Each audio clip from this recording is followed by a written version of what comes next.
Recently, the game has reached 2 million pre-registration, unlocking all the rewards including EXP material, 20 standard pools, and the character Amir.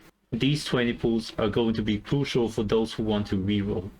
And I hope we somehow get another like 4 pools, bringing it to 24 pools or 3 multis on the beginner banner.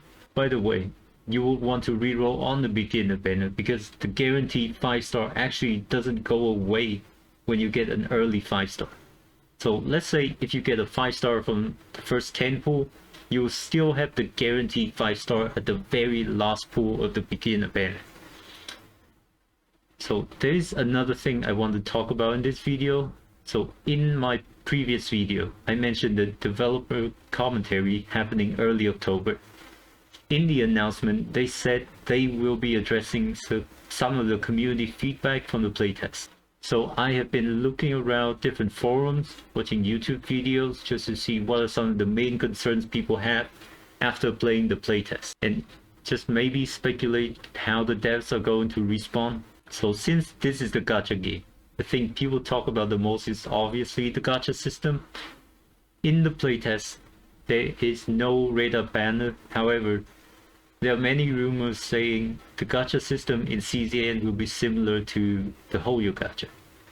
If you aren't familiar with Hoyo gacha, just a quick TLDR, there's a base rate, a soft pity, and a pity.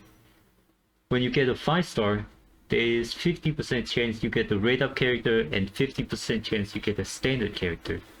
If you fail the 50-50, the next 5-star is guaranteed to be the rate up character. A lot of people really hate this 50-50 system, which is understandable.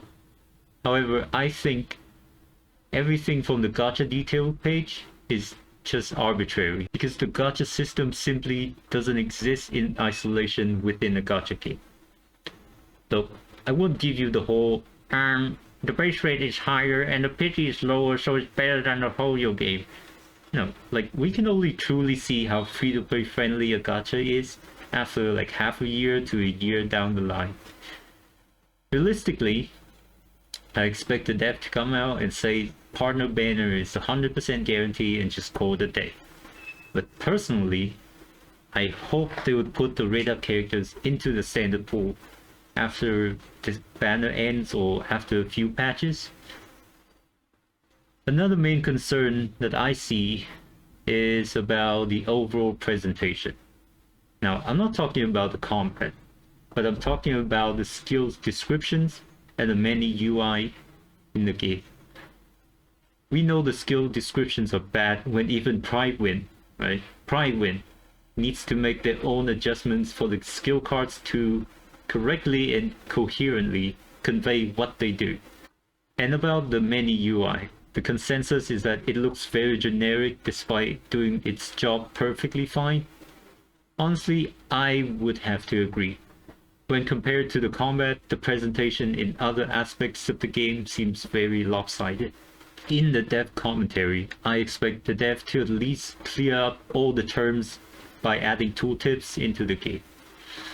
On the other hand, I don't think the menu will receive many changes from the one we have in the playtest, which is just unfortunate. There is also some concerns regarding an aspect of combat. It's a mental breakdown system. The mental breakdown system from the playtest is very bearable, to say the least. From the way they describe it, the system is supposed to be like an opportunity to turn the battle around, right? However, in reality, it only serves as downtime for your characters with little upsides.